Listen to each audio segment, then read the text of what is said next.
अस्सलाम वालेकुम गाइस। आज की वीडियो में हम बात कर रहे हैं एसआईआर का फॉर्म भरने के बाद कुछ लोगों के फॉर्म में कुछ कमी ऐसी रह गई है जिसकी वजह से उन्हें नोटिस आ सकता है। और वो कमी ऐसी है कि फॉर्म भरते हुए ही आपको पता चल जाएगा कि आपको नोटिस मिलेगा या नहीं मिलेगा। यदि आपने एसआईआर का फॉर्म भरा है और आप ये नहीं समझ पा रहे हैं कि आपका नोटिस आएगा या नहीं आएगा, तो इस वीडियो को पूरा देखिए। इस वीडियो में नोटिस मिलने के तमाम कारण बताए गए हैं और उनका क्या निवारण होगा वो भी बताया गया है। ज्यादा समय में बिल्कुल नहीं दूंगा, सीधे मुद्दे में आऊंगा। नोटिस मिलने का कारण दोस्तों, इस टाइम एसआईआर प्रक्रिया चल रही है। कुछ राज्यों में फॉर्म भरने की लास्ट डेट खत्म हो चुकी है, लेकिन कुछ राज्यों में अभी भी लास्ट डेट बची है। यदि अभी तक आपने एसआईआर का फॉर्म नहीं भरा है तो सबसे पहले तो आप अपना एसआईआर फॉर्म भर दीजिए, जिससे आपका नाम ड्राफ्ट लिस्ट में आ सके। यदि आपके एसआईआर फॉर्म में कोई ऐसी कमी रह गई, आपको नोटिस मिल सकता है, तो उसके भी बचाव के बहुत सारे तरीके हैं।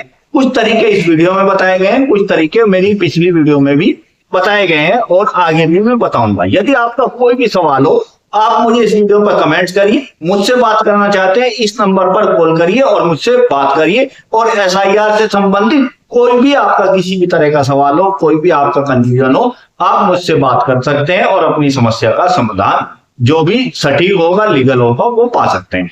तो दोस्तों, एसआईआर 2026 के नोटिस और नोटिस मिलने के कारण, सबसे पहला कारण जो है, या जब आप एसआईआर का फॉर्म भर रहे हैं तो उसमें एक शर्त है, आपकी खुद की या आपके माता पिता की, आपके दादा दादी की, आपके नाना नानी की वोट पिछले एसआईआर की लिस्ट में होनी चाहिए। पिछला एसआईआर आपके स्टेट के हिसाब से अलग अलग हो सकता है, कहीं 2002 है, कहीं 2003 है, कहीं 2004 है, कहीं 2005 है। तो आपके स्टेट में जो भी है, पिछला एसआईआर की जो लिस्ट है, उस लिस्ट में या तो आपका खुद का नाम हो, आपका नाम नहीं है, आपके माता पिता का नाम हो, माता पिता का नहीं है, दादा दादी का हो, नाना नानी का हो, यानी कि खुद का, माता पिता, दादा दादी, नाना नानी, यानी इन 7 आदमियों में से किसी एक का नाम पिछली एसआईआर लिस्ट में यदि है तो नोटिस मिलने के चांस बहुत ही कम है। और यदि नाम नहीं है तो कंपलसरी आपके पास नोटिस आएगा। आपको ये फॉर्म किस तरह भरना है, ऊपर के दोनों कॉलम खाली, नीचे नीचे का कॉलम भरना है। तो जिस बंदे ने भी नीचे नीचे का कॉलम भरा है उसके पास नोटिस जरूर आएगा और नोटिस के जवाब में उससे डॉक्यूमेंट मांगे जाएंगे और डॉक्यूमेंट मांगे जाएंगे उसके एज के अकॉर्डिंग। आगे वीडियो में ये चीज भी हम स्पष्ट करेंगे और क्लियर करके बताएंगे। दूसरा सवाल आता है नाम में अंतर मतदाता और संबंधी। जब आपने एसआईआर का फॉर्म भरा, पिछली आपने मैपिंग यदि अपने से खुद से कराई, तो बहुत से लोगों का पिछली एसआईआर की सूची में गलत नाम दर्ज था। अब उसने नाम ठीक करा लिया है तो इसे नाम का अंतर माना जाता है। या पिता का नाम या पति का नाम जो पिछली सूची में था वो कुछ गलत था या अशुद्ध था या स्पेलिंग मिस्टेक थी, अब आपने सही करा लिया, तो इसे नाम का अंतर माना जाएगा। और जिसका भी इस तरह का नाम का अंतर होगा उन लोगों को भी नोटिस आएंगे। तीसरा रीजन होता है न्यूनतम आयु में अंतर। न्यूनतम आयु किसकी? माता पिता और उनका बेटा जिससे मैपिंग हुई है, यदि उनकी आयु में 15 साल से कम का अंतर है, माँ बाप के और बेटे की आयु में जिससे आपने मैपिंग कराई है, 15 साल से कम का अंतर है, तब भी आपके पास नोटिस आएगा। नोटिस के जवाब में डॉक्यूमेंट देने पड़ेंगे। अगला है अधिकतम आयु का अंतर। मतदाता और वोटर, वोटर यानी पुत्र हो गया, यानी माता पिता और पुत्र की आयु में यदि 50 साल से ज्यादा का अंतर आ गया तो तब भी आपको नोटिस आएगा और आपको डॉक्यूमेंट देने पड़ेंगे। डॉक्यूमेंट भी मैं इसी वीडियो में बताऊंगा कि पते के लिए कौन सा देना पड़ेगा, पहचान के लिए कौन सा देना पड़ेगा, जन्म तिथि के लिए कौन सा देना पड़ेगा। अगला सवाल आता है 6 से अधिक मतदाताओं की मैपिंग।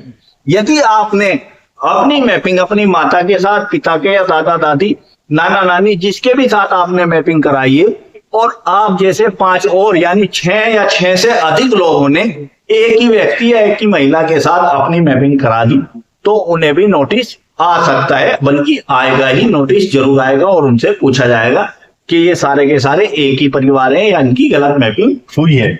अगला आता है आयु में अंतर। ये आ गया दादा दादी, नाना नानी और मतदाता की आयु में यदि 40 साल से कम हो। किसी ने अपनी मैपिंग अपने दादा से, दादी से, नाना या नानी के साथ कराई है, तो उसकी आयु और उसके दादा दादी या नाना नानी की आयु में 40 साल से यदि कम का अंतर और डॉक्यूमेंट मिलता है तो उससे भी नोटिस आएगा। अगला सवाल है भाई भाई भाई में, बहन भाई बहन में। एक ही परिवार के जो फार्म भरे गए, दो भाइयों के फार्म एक जगह गए हैं, भाई बहन का एक जगह गए हैं, और उनकी उम्र में 9 महीने से कम का अंतर है। क्योंकि पहले जो था ये ऐसे ही लिखवा देते थे, ध्यान कभी दिया नहीं। तो बहुत से बच्चों में आपने देखा 6-6 महीने में भाई बहन का अंतर आ रहा है, भाई भाई में 6-6 महीने का, 7-7 महीने का अंतर आ रहा है, 3-3 महीने का, एक जगह तो मैंने देखा 1 महीने का अंतर है। जबकि ये रियलिटी में पॉसिबल नहीं है। डॉक्यूमेंट की कमी में ऐसे ही नाम लिख दिया, आज वो नाम चलता आ रहा है, तो उन लोगों को भी नोटिस जरूर आएगा। तो ये नोटिस के 7 कारण मैंने यहाँ लिखे। एक कारण ये भी है 8वां कि महिला का नाम, पुरानी किसी महिला का हमने फॉर्म भरा, जो उसकी पिछली एसआईआर की सूची है, उस टाइम की उसकी वोट है, वो अपने पिता के साथ खुद की वोट है, यानी खुद की उसकी वोट थी, आज उसकी वोट अपने पति के साथ है, तो उस महिला को भी नोटिस आ सकता है। तो ये 8 ऐसे कारण हैं इनमें नोटिस आने के सबसे ज्यादा चांस हैं। और जो भी इनमें से कोई भी कारण यदि आपके फार्म में है, या आपको फार्म भरते हुए ही पता चल गया होगा, पिछली वोटर लिस्ट में और आज की वोटर लिस्ट में नाम नहीं है, जब भी नोटिस आएगा। नाम में अंतर है, जब भी नोटिस आएगा। न्यूनतम आयु में अधिकतम आयु में अंतर है, जब भी नोटिस आएगा। 6 से ज्यादा लोगों के साथ मैपिंग हो गई, तब भी नोटिस आएगा। और आयु में दादा दादी के साथ 40 साल से कम का अंतर है, तब भी नोटिस आएगा। भाई भाई में, भाई बहन में जो है 9 महीने से कम का अंतर है, तब भी नोटिस आएगा। और महिला की मैपिंग पहले पिता के साथ थी, अब पति के साथ हो गई, तब भी नोटिस आएगा। तो ये नोटिस के कारण है। अब बात आती है कि जब आप इन नोटिस आप पे आ गया और इन नोटिस के जवाब में कौन कौन से डॉक्यूमेंट चाहिए। पहचान पत्र के रूप में जैसा नोटिस होगा उसी के अकॉर्डिंग डॉक्यूमेंट देना होंगे। अगर आपको पहचान का डॉक्यूमेंट देना, आधार कार्ड तो सब जगह चलेगा। आधार कार्ड के साथ voter card, PAN card, passport, driving licence, ये आपके पहचान के सबूत होते हैं। ठीक है, आधार कार्ड के साथ इनमें से कोई भी एक और डॉक्यूमेंट लगा के दे सकते हैं। दूसरा, पते का प्रमाण। पते के प्रमाण में आधार कार्ड, बिजली का बिल, पानी का बिल, गैस बुक या बिल, बैंक पासबुक और राशन कार्ड, ये आपके पते के सबूत होते हैं, एड्रेस का प्रूफ होता है। अगला चीज है कि जन्म तिथि का प्रूफ। जन्म तिथि के प्रूफ में जन्म प्रमाण पत्र, 10वीं की marksheet, TC, transfer certificate, leaving certificate, school छोड़ने का जो सर्टिफिकेट मिलता है वो, पासपोर्ट, ड्राइविंग लाइसेंस, ये आपकी जन्म तिथि के प्रमाण के रूप में काम आते हैं। और रिश्ते का यदि प्रमाण मांगा जा रहा है तो उसमें राशन कार्ड, परिवार रजिस्टर, जन्म प्रमाण पत्र, विवाह प्रमाण पत्र, ये ऐसे डॉक्यूमेंट है। तो हर चीज के लिए अलग अलग डॉक्यूमेंट मैंने आपको यहाँ पे बता दिया, समझा दिया। तो इसके अलावा जो आपने एसआईआर फॉर्म भरा है, उस एसआईआर फॉर्म के पीछे 12 डॉक्यूमेंट की एक लिस्ट दी गई है। उन 12 डॉक्यूमेंट में से कोई भी 1 डॉक्यूमेंट, 2 डॉक्यूमेंट, 3 डॉक्यूमेंट जो भी देने हैं उनमें से दे सकते हैं। उस लिस्ट के लिए मैं सबसे आसान डॉक्यूमेंट बता दूं, एक तो परिवार रजिस्टर की नकल।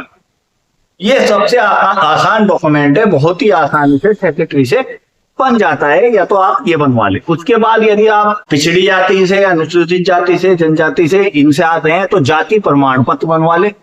और एक बनता है मूल निवास, रेजिडेंशियल डोमिसाइल बोलते हैं उसे, रेजिडेंशियल सर्टिफिकेट बोलते हैं, मूल निवास बोलते हैं। ये आपके तहसील से या जिले से बनता है, वहां से इसे बनवा लें, ये बहुत आसानी से बन जाता है। बाकी उसमें जो और डॉक्यूमेंट है यदि आपके पास है तो वो आप उन्हें अभी से संभाल के रखें। यदि आपके पास डॉक्यूमेंट नहीं है और इन जो ये 8 मैंने अंतर बताए, इन 8 अंतरों में से कोई एक अंतर आपके फार्म में मौजूद है तो आपको डेफिनेटली नोटिस आएगा। और नोटिस के जवाब में आपके पास समय कम रहेगा, अभी आपके पास समय है तो अपने डॉक्यूमेंट बनवा लें या तैयार करके घर पर रख लें। तो दोस्तों, ये थी नोटिस के संबंध में महत्वपूर्ण जानकारी। पूरी कोशिश की गई है कि इसमें आपको सही और सटीक जानकारी दी जाए। फिर भी यदि इस जानकारी देने में कोई कमी रह गई हो तो आप मुझे इस वीडियो के नीचे कमेंट्स करिए, इस वीडियो को एक प्यारा सा लाइक करिए, शेयर करिए, और वीडियो यदि आप अच्छी लगी हो तो चैनल को सब्सक्राइब करिए, पेज को फॉलो करिए। Thanks for watching this video. और इसी तरह की इंफॉर्मेटिव वीडियो देखने के लिए हमसे जुड़िए, हमें सपोर्ट करिए जिस भी तरह आप कर सकते हैं। Thanks for watching. एक बार